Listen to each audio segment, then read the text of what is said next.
दर्शकवृन्द नमस्कार। आज म बिएड प्रथम वर्षको लागि स्वास्थ्य शिक्षाको आधार विषय अध्ययन गर्ने विद्यार्थीहरूको लागि सकारात्मक ऊर्जा प्राप्त गर्न सहयोग पुग्ने उद्देश्य लिएर आएको छु। अब सुरु गरौँ विषयवस्तुतिर। आजको विषयवस्तु छ structure and function of cell. कोष मानव शरीरको सबैभन्दा सानो जीवित एकाइ हो, smallest living unit of life. यसको संरचनात्मक तथा कार्यात्मक संयोजनबाट नै मानव शरीरको वृद्धि र विकास भएको हुन्छ। जसरी प्रत्येक इँटाले सिङ्गो घर निर्माणको लागि महत्त्वपूर्ण भूमिका निर्वाह गरेको हुन्छ, त्यसै गरी एउटा कोषले पनि मानव शरीरको निर्माणमा मद्दत पुर्याएको हुन्छ। एउटा मात्र कोषले बनेको जीवलाई एककोषीय जीव युनिसेल्युलर अर्गानिजम भनिन्छ, जस्तै अमेबा, ब्याक्टेरिया आदि। एकभन्दा बढी कोषहरू मिली बनेको जीवलाई बहुकोषीय जीव मल्टिसेलुलर अर्गानिजम भनिन्छ, जस्तै मानव, जनावर, चराचुरुङ्गी आदि। कोष झिल्ली अथवा सेल मेम्ब्रेन्स, साइटोप्लाज्म, न्युक्लियस मिलेर कोष बनेको हुन्छ। सेललाई नाङ्गो आँखाले देख्न सकिँदैन। यसलाई हेर्नको लागि माइक्रोस्कोपको आवश्यकता पर्दछ।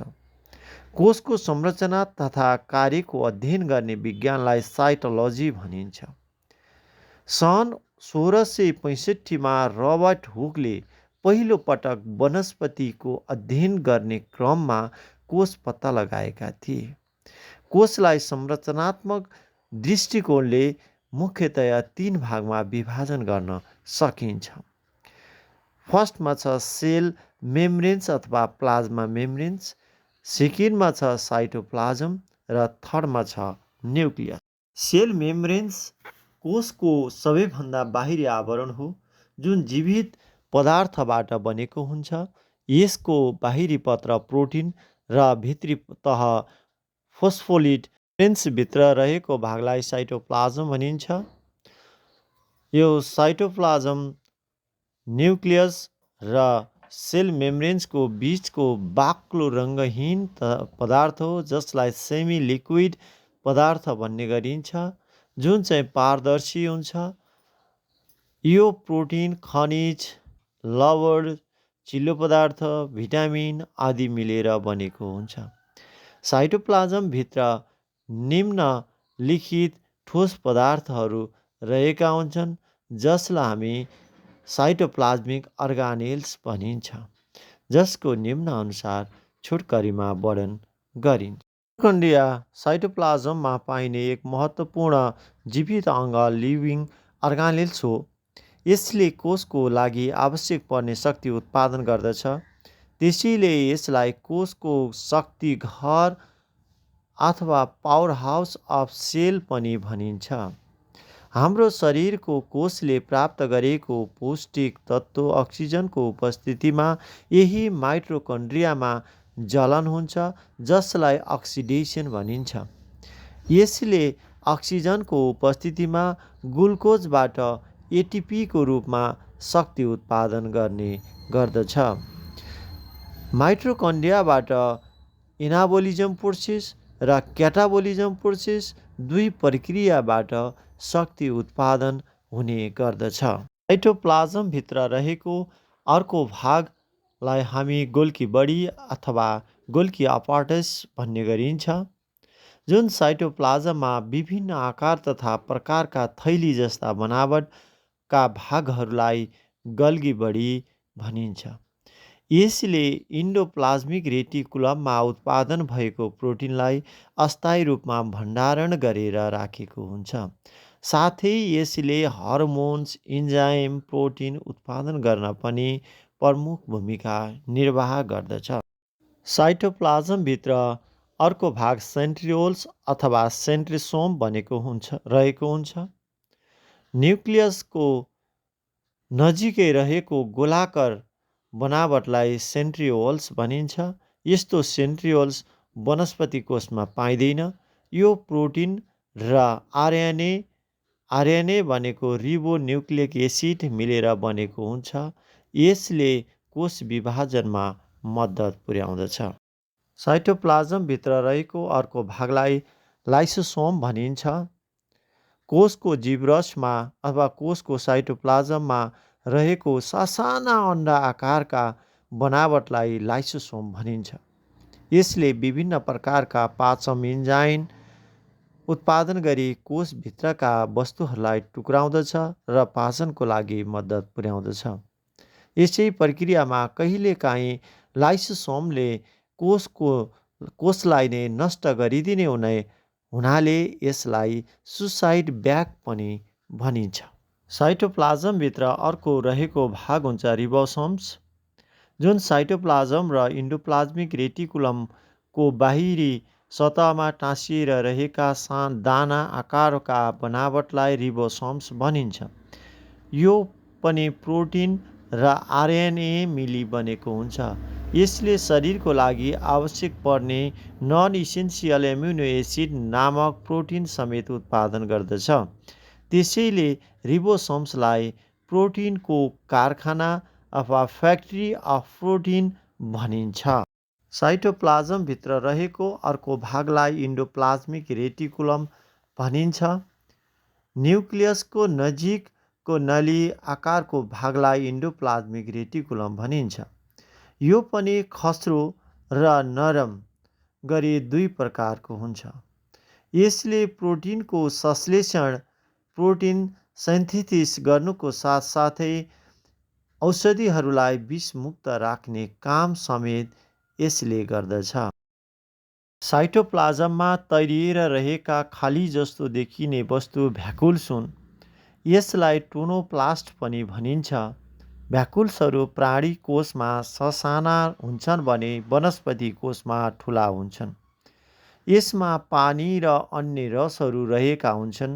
यसको मुख्य काम शरीरको लागि आवश्यक पर्ने पानी र पौष्टिक तत्त्व भण्डारण गर्नु हो। यसले हाम्रो शरीरमा बनेका विकारयुक्त वस्तुहरूलाई क्षणिक भण्डारण समेत गर्दछ। कोषको केन्द्र भागमा अवस्थित सबैभन्दा महत्त्वपूर्ण भागलाई न्युक्लियस भनिन्छ। यो मुख्यतया गोलो आकारको हुन्छ। यसलाई वरपरबाट साइटोप्लाज्मले घेरेर राखेको हुन्छ। कोषलाई वास्तवमा जीवित बनाइराख्ने काम पनि न्युक्लियसले गरिराखेको हुन्छ। न्युक्लियस साइटोप्लाज्मद्वारा घेरिएको हुन्छ भने साइटोप्लाज्मभित्र एक किसिमको बाक्लो तरल पदार्थ रहेको हुन्छ जसलाई न्युक्लियोप्लाज्म भनिन्छ। न्युक्लियोप्लाज्मभित्र एक बाक्लो गोलो संरचनामा तरल पदार्थ रहेको हुन्छ जसलाई न्युक्लियस भनिन्छ।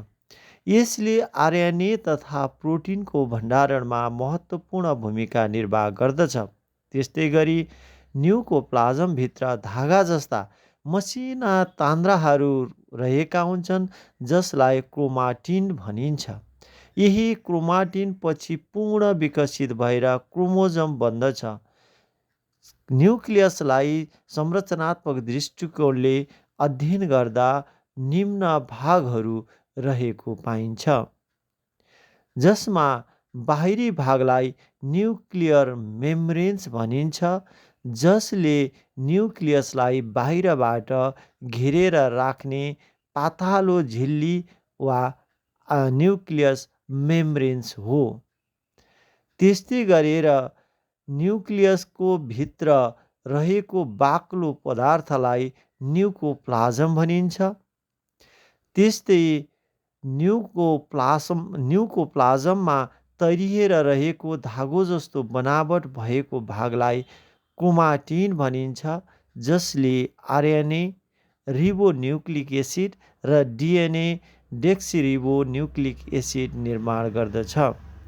त्यस्तै गरेर न्युक्लियोप्लाज्मभित्र रहेको बाक्लो गोलो संरचना रहेको अर्धठोस पदार्थ नै न्युक्लियस हो। Function of nucleus. न्युक्लियसका कार्यहरू। न्युक्लियसले कोषलाई जीवित राख्न मद्दत पुर्याउँछ। न्युक्लियसले कोष विभाजन गराउन सहयोग गर्दछ। न्युक्लियसले शरीरको गति उत्पन्न गराउन मद्दत गर्दछ। अथवा कोषको गति उत्पन्न गराउन मद्दत गर्दछ। न्युक्लियसले प्रजनन कार्य सम्पन्न गराउन सहयोग गर्दछ। न्युक्लियसले लिङ्ग निर्धारण गर्न सहयोग गर्दछ। न्युक्लियसले कोषको कार्य नियन्त्रण गर्न सहयोग गर्दछ। त्यसै गरी आरएनए एवं प्रोटिन निर्माण गर्न न्युक्लियसले सहयोग गर्दछ। फङ्सन्स अफ सेल, कोषका कार्यहरू।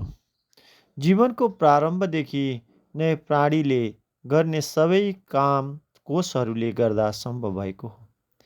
कोषले आत्मरक्षा गर्नु, जैविक विकासको क्रमलाई निरन्तरता दिन, अनुकूल वातावरणको सिर्जना गर्नुका साथै प्रतिकूल वातावरण देखा परेका त्यससँग लड्न सक्ने क्षमताको समेत विकास गरेर शरीरलाई रोगबाट बचाएर राख्ने र प्रजनन कार्य गर्ने जस्ता कार्यहरू गर्दछ।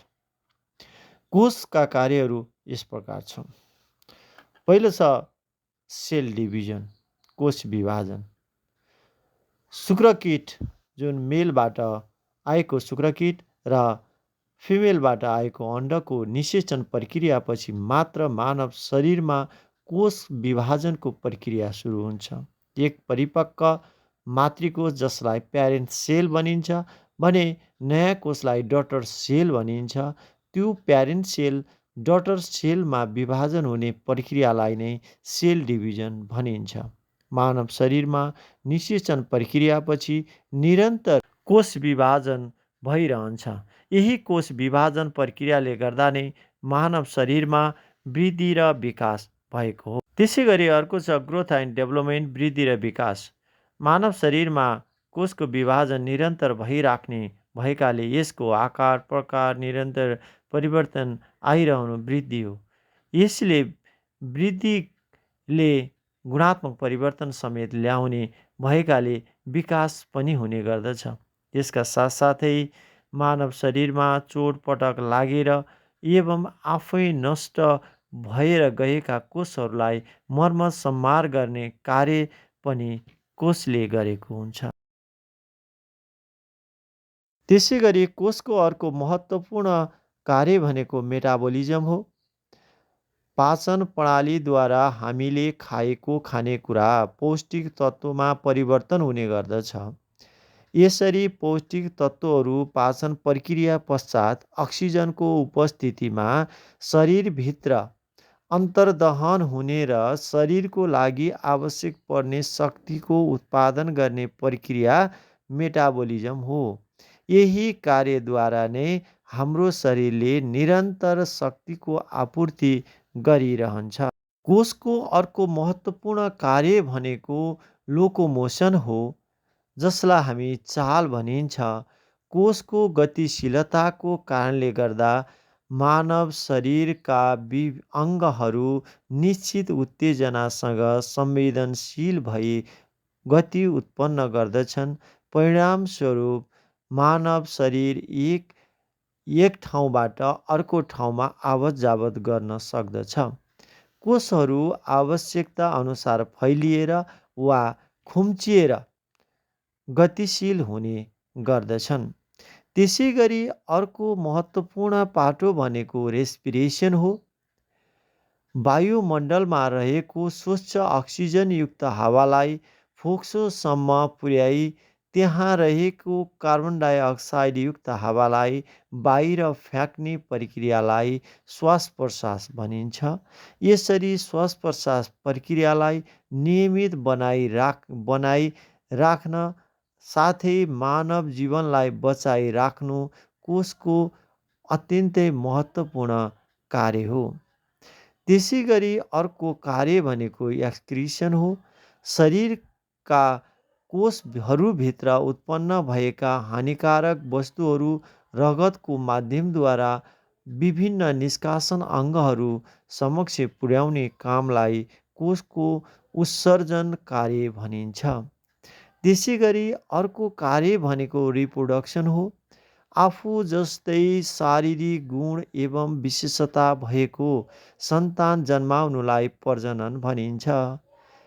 कोषको यही कार्यले संसारमा हरेक जीवले आफू जस्तै गुण भएका सन्तान जन्माउँदछन्। पुरुषको स्पर्म र महिलाको ओभाको मिलन भएपछि मात्र मानव जीवनमा प्रजनन कार्य सुरु हुन्छ। त्यसै गरी कोषको अन्तिम कार्य छ सेल्फ प्रिजर्भेसन। कोषले कोषले जैविक विकासको क्रमलाई निरन्तरता दिन अनुकूल वातावरणको सिर्जना गर्दछ। यदि प्रतिकूल वातावरण देखा परेमा त्यससँग लड्न सक्ने क्षमताको विकास गर्दछ। हाम्रो शरीरलाई रोगबाट बचाएर राख्नु कोषको आत्मरक्षा सम्बन्धी कार्य हो।